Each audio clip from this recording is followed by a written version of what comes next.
Hello বন্ধুরা, কেমন আছেন সবাই? আশা করি ভালো আছেন। আজকের ভিডিওতে আমরা দেখব একটি জাহাজ কিভাবে সমুদ্রের কঠিন বরফকে ভেঙে এক দেশ থেকে অন্য দেশে যাওয়া আসা করে থাকে। জাহাজ পানিতে চলে, কিন্তু পানি যেখানে বরফে পরিণত থাকে সেখানে জাহাজগুলো কিভাবে চলাচল করে? বেশিরভাগ জাহাজগুলো তরল পানিতে চলাচল করে থাকে, কিন্তু মেরু অঞ্চলে পানি সারা বছর বরফে ঢাকা থাকে। ফলে এসব অঞ্চলে সাধারণ জাহাজ চলাচল করতে পারে না। এর জন্য দরকার হয় বিশেষ এক ধরনের আইস ব্রেকার জাহাজের, যার কাজই হলো সমুদ্রের পুরো বরফকে ভেঙে ফেলা।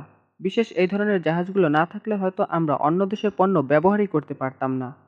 কারণ পৃথিবীর মেরু অঞ্চলে সাধারণ জাহাজ চলাচল করা মোটেও সম্ভব নয়। এর জন্য আগে বরফ ভেঙে জাহাজ চলাচলের রাস্তা তৈরি করে নিতে হয়। সাধারণ জাহাজের পক্ষে এই বরফ ভেঙে রাস্তা তৈরি করা মোটেও সম্ভব কাজ নয়।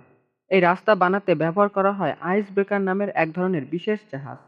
মেরু অঞ্চলে কোনো কোনো স্থানে বরফের পুরুত্ব এত বেশি হয় যে সেখানে অনায়াসে একটি বিমান ল্যান্ড করতে পারে।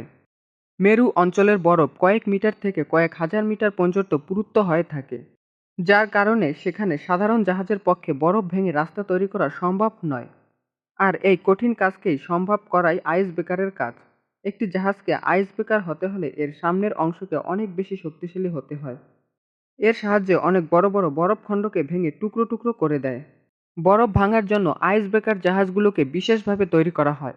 এগুলোর সামনের দিকের অংশকে কিছু উঁচু ও সমানভাবে তৈরি করা হয়, যাতে এটি সহজে বরফের উপর উঠে যেতে পারে।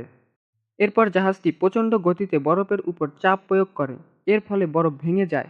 এরপর ভেঙে ফেলা বরফের টুকরোগুলো জাহাজের সাথে ধাক্কা লেগে পাশে সরে যায় বা ডুবে যায়। এই বরফগুলো ভাঙার জন্য আইস ব্রেকার জাহাজগুলোকে অধিক হর্স পাওয়ারের হতে হয়। এতে অনেক বেশি শক্তিশালী ইঞ্জিন ব্যবহার করা হয়। এছাড়াও যে কোনো কঠিন পরিস্থিতিতে কাজ করার সক্ষমতা থাকতে হয় এই জাহাজগুলোর। বিশ্বের প্রথম আইস ব্রেকার জাহাজ তৈরি করা হয়েছিল 1897 সালে। এরপর 1932 সালে ডিজেল চালিত আইস ব্রেকার জাহাজ তৈরি করা হয়।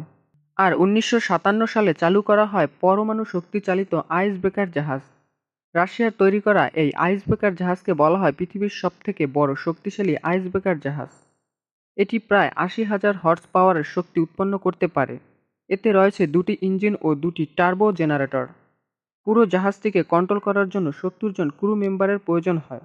একসময় বরফ ভেঙে রাস্তা তৈরি করাই ছিল এই আইস ব্রেকারের একমাত্র কাজ, কিন্তু এখন এটি গবেষণা ও পর্যটকদের ভ্রমণের কাজে ব্যবহার করা হয়।